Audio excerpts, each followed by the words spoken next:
Alright, what's going on, ladies, gentlemen, and those who are confused? My name is Matt, and welcome to my video on why DLC exclusivity is bullshit. Now, I know that I've never really talked about this before, and I didn't need to because I'm in the Xbox ecosystem and I never really had a point to complain about this. But I want everyone to know that I've always felt this way about DLC exclusivity, and I think it's not just because it's changed now. That's not why I'm complaining about it. I still think it's bullshit. I always have. I think it's not fair to anyone. But without further ado, I'll get right into it. Now, DLC exclusivity made sense back in the day, and it's mostly because the 360 was the more popular console, definitely for shooters anyway. It was always selling better on 360. COD was always selling better there. Now, I don't know if this was kind of like a chicken or the egg thing where the DLC exclusivity made it so that COD was selling more copies on 360 and it kind of snowballed from there, but it was always more popular on the Xbox. Like, shooters were just always more popular there, and the PS3 was kind of like that RPG, like all those kind of games were more popular on there. So that's one thing that kind of, I don't know, it's changed in the last few years. Now, I think since the PS4 has kind of been dubbed the winner of the console war in this generation, just in terms of usability and all that, they're definitely on a more equal playing ground now, or playing field.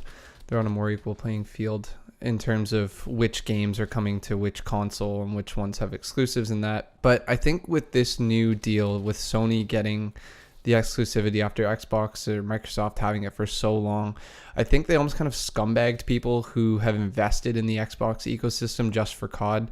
And now what I mean by that is that there are gamers and then there are COD players, and I'm kind of somewhere in the middle. I mean, COD is definitely the game I play the most, but I do play other games, but it's my bread and butter, and it kind of sucks for me just because it's definitely the game I'm going to be spending the most time playing, and not getting the DLC earlier, especially when it's a Treyarch game, is it kind of hits hard for me, because with Treyarch games I always get the DLC because it's always good, especially with zombies, because you always want to be the first person to be able to play zombies and not have any spoilers and be able to figure out the Easter eggs and stuff on your own. Not being able to do that this year is going to be kind of disappointing for me. It's just, it's different. It feels different. It feels like, you know, the Xbox community kind of got left behind, and I felt like Treyarch that was supposed to make this game or make this year really awesome for us, and it just kind of feels like a blow just to my heart, you know. It's just kind of sad. But I'm not really that salty about it, honestly. I'm not mad. I'm just disappointed, if I can use that parenting term. It's just, I really wanted this year to have parity between all the systems, so like PC, PS4, and Xbox One, just kind of all on the same grounds. Like, everybody just gets everything at the same time. It just, I mean, I understand why Activision did it. I get it.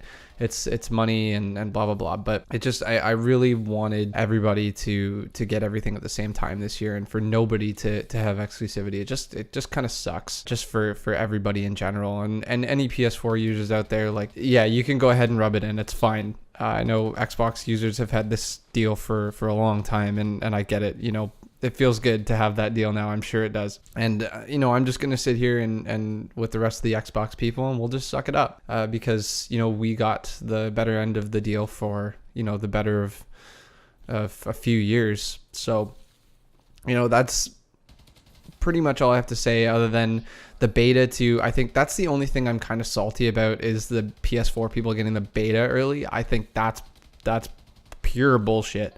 And you know, I get getting the DLC early, that's fine, but getting the actual game before the other consoles is just like, come on, man. Like, it's just kind of ridiculous. So, you know, as for me, I'm going to be sticking with Xbox. I've already invested heavily in the ecosystem. I've bought a bunch of digital games. I have an Xbox One Scuff. It just doesn't make sense for me, just for the DLC and the beta, to switch over. It would be a pain in the ass and not worth my time or money, because I'd end up spending a lot more money and, you know, losing all of my digital games on the Xbox One, you know, if I were to sell it or something. So anyways, that's my thoughts on DLC exclusivity. Let me know in the comments below what you guys think. If you're, you know, a PS4 or an Xbox user, how you feel about it. But that's all I want to say for today, guys. Thanks for watching the video. I'll talk to you guys later.